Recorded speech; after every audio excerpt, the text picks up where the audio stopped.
आसाम नाङै थाद'नाय गैयै जुब जुब अखा हानायनि जाहोनाव गोबां जायगायाव दैबाना सोमजियो।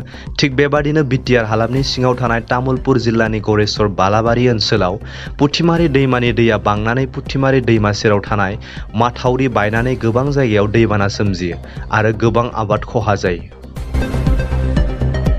बे खहा जानायखौ दिनै 52 नं तामुलपुर बिधान सभा बियाबनि एमएलए जलेन दैमारी आरो बिटिआरनि 30 नं गरेस्वर बियाबनि एमसिएलए पबित्र कुमार बर' बिथांमोना दिनै बालाबारि ओनसोलाव माथावरि बायनायखौ नायदिंफैयो।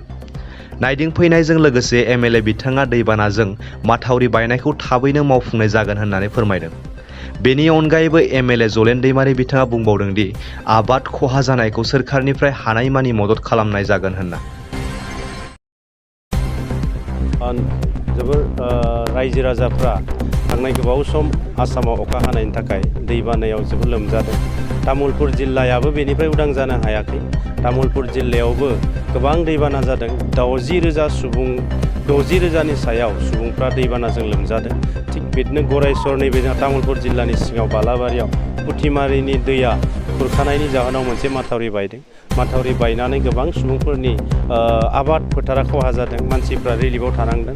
दा बेखौ जोङो सरकारनिफ्राय रावबो सुबुङा जाहाथे मोनजायैनि थाखाय खस्थ' मोननाङा, न' गैयिनि थाखाय, न' लोमजानायनि थाखाय जाहाथे दैयाव थानाङा, बेनि थाखाय जोंनि बिटिआरनि मानगोनां गाहाय मावफुं सोद्रोमा प्रमद बर' सार बिथां आरो जोंहा गरेस्वर समस्तिनि मानगोनां एमसिएलए पबित्र कुमार बिथाङा खाथिनिफ्राय रायजो राजाफोरजों थानानै सानफ्रोमबो खस्थ' खालामनानै खामानि मावगासिनो दङ।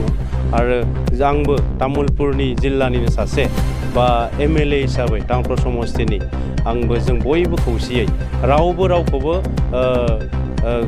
एंगारलायालासिनो जों खौसेयै दिनै रायजोफोरजों स्टेन्ड जानानै दङ आरो जों थाबाय थागोन। आरो रायजोफोरनिसिम मोनसे बुंनो बा खावलायनाय जे जायखिजाया थासारियावनो रायजोफोरखौ जों सहाय खालामनो थाखाय रेडि दङ।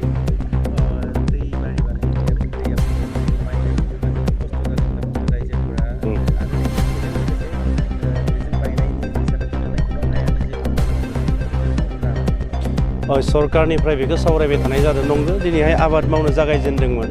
आबाद मावनो जागायजेननाय समावनो दैबाना जाबाय। दैबाना जानायनि थाखाय जोंहा गोबां दिनैहाय खोथियायानो दैजों लोमना थांजोब्बाय, माइफ्रा दिनै दैजों लोमना थांजोब्बाय। दा बेनि थाखाय बिटिआर सरकारनिफ्राय बेनि हिसाबखौ लाबाय थानाय जादों।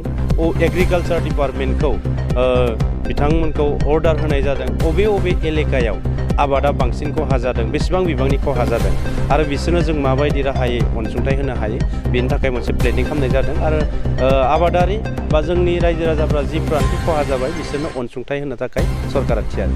नाथाय गोबां आबादथिलिफोरा खहा जाबाय।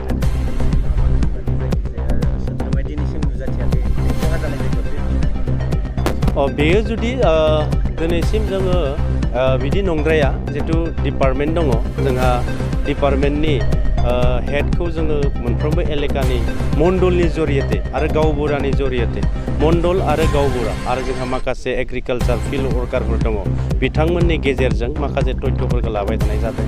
बेनि थाखायनो जोंहा बेफोर ओनसोलफ्राव तथ्यफोरा कालेक्सन जाजोब्बाय। दा कालेक्सन जानायनि उनाव बेनि सायाव मोनसे मेकानिजम बानायनानै थाबैनो रायजोफोरा जाहाथे आबादनिखौ मावफिननो हायो।